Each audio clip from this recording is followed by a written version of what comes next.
Yo, what's up mga peace? Kamusta kayong lahat dyan? Welcome again sa ating YouTube channel. Again, pag-uusapan pa rin natin ang mainit na topic ngayon regarding kay Bitcoin at ang kanyang price action at syempre, yung kanyang RSI at Touch RSI. Kailangan din natin makita yan mga peace para malaman natin kung ano talaga ang mangyayari kay Bitcoin. So bago tayo pumunta doon sa ating Touch RSI at sa ating RSI, check natin muna kung ano ang nangyayari dito sa price action ni Bitcoin. So makikita natin, again, sabi ko mag-focus muna tayo dito sa trend line. Dito sa trend line na ginawa natin na malalaman natin kung dito pa lang malalaman na natin kung may downfall or upside ang nangyayari kay Bitcoin at sa iba pang mga cryptocurrency. So again, kapag bumagsak si Bitcoin, posible bumagsak lahat ng coins. So nakikita natin dito sa right side natin, itong Bitcoin ay nasa 60k.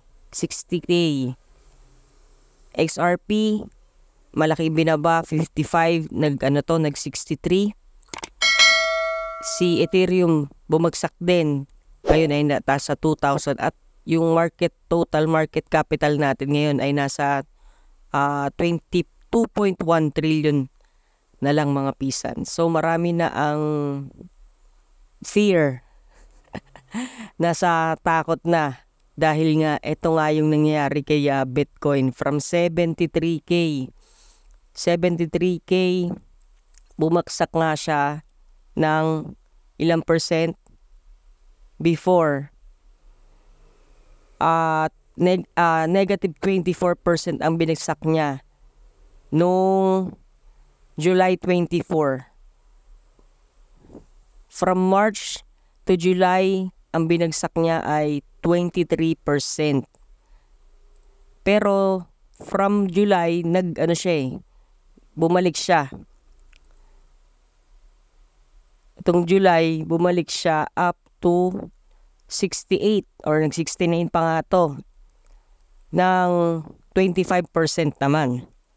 So talagang very volatile si Bitcoin at yung price niya. So ngayon ay bull run tayo, nasa taas pa rin tayo mga pisan. Paano natin malalaman kung malapit na tayong bumagsak? Nakikita natin yung mga indicators natin, gamit nga natin si RSI as Touch. So, buto muna tayo sa trendline mga pisa. Kung makikita nyo, sabi ko nasa baba na siya nung trendline natin. So, possible bumagsak to at least dito sa kanyang support na 55. Yan yung hindi pa naman pinakamalala for this week. 55k. From 69 to 55. Meron pa siyang support dito sa kanyang 55k. Again, we're using 1 week chart. So, tignan muna natin itong volume. Yung RSI, yung overbought and oversold. Nasa weekly chart tayo. Dito, gumawa na rin ako ng trendline para alam natin kung bababa nga to. So obviously, makikita nyo dito sa ating RSI, nagkaroon tayo ng bot dito last February. Tapos, as of this moment, yung volume natin, malapit na sa crucial niya na 44.84. Nasa ano pa naman siya, 51. Ang support niya sa kanyang sa kanyang RSI is 44.84. Dito yung trendong bull natin at yung trend naman ng bear natin, makikita natin dito. Saktong-sakto yan once na mag-hit siya dito sa trend natin ng bear. Lampasan niya yung kanyang support dito sa 44, wala na tayong volume nun. Yes, wala na tayong magiging volume nun at it will be the start of bear run, mga pisan. Pero huwag tayong mag-alala. Bear run is another opportunity para sa mga cryptocurrency enthusiast. Dito naman sa kanyang RSI, Touch RSI, ito yung momentum natin mga pisan. So nagkaroon tayo ng momentum upside last July, kaya nagkaroon tayo ng peak dun sa July. Pero may kita natin dito may curve pababa. Kailangan ma-reach yung magkaroon tayo ng momentum at ma-reach niya lampas ng 63. Lampas ng 63 itong kanyang momentum. Again, ito yung momentum natin sa BTC and other cryptocurrency. Magagamit natin to Touch RSI.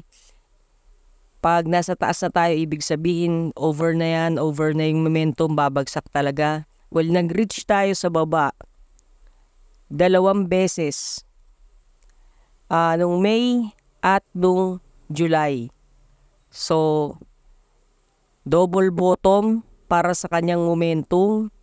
Aabangan natin yung upside niya hanggang saan to dadalhin. Again, makikita natin dito sa trend line natin dito sa way back 2021 and